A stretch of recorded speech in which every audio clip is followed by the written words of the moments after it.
Hi everyone, ఈ doubt మీకు ఎప్పుడైనా వచ్చిందా? ఒక పర్సన్ చనిపోయిన తర్వాత తన ఫింగర్ ప్రింట్ యూజ్ చేసుకొని తన మొబైల్ని మనం ఓపెన్ చేయగలమా?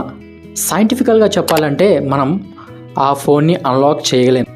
ఎందుకు అంటే మన ఫోన్లోని కెపాసిటేటివ్ కండక్టర్స్ ఇవి కేవలం మన ఫింగర్ మీద ఉన్న ప్రింట్స్ని మాత్రమే కాదు, మన బాడీలో ఉన్న ఎలక్ట్రికల్ కండక్టివిటీని కూడా గుర్తించగలవు. దీని ద్వారా ఆ మనిషి ప్రాణంతో ఉన్నప్పుడు తన బాడీలో కొంచెం ఎలక్ట్రిసిటీ అనేది పాస్ అవుతూ ఉంటుంది. దీన్ని యూజ్ చేసుకునే మన మొబైల్ సెన్సార్స్ అనేటివి వర్క్ అవుతూ ఉంటాయి. ఒకవేళ మనిషి చనిపోతే ఆ బాడీలో ఉన్న ఎలక్ట్రిసిటీ అనేది ఆ ఒక సెన్సార్స్ ఫైండ్ చేయలేవు. తన బాడీలో ఎలక్ట్రిసిటీ లేకపోవడం వల్ల ఫోన్ అన్లాక్ అవ్వదు. అదేవిధంగా మన బాడీలో ఆ ఒక్క ఎలక్ట్రిసిటీ లేనప్పుడు మన బాడీ అనేది ముడతలు పడిపోతూ ఉంటుంది.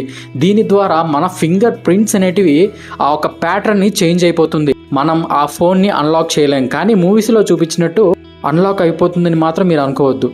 ఈ ఫ్యాక్ట్ కనుక మీకు కొత్తగా అనిపిస్తే ఖచ్చితంగా మన ఛానల్ని లైక్ చేసి అండ్ మన ఛానల్ని ఫాలో అవ్వండి.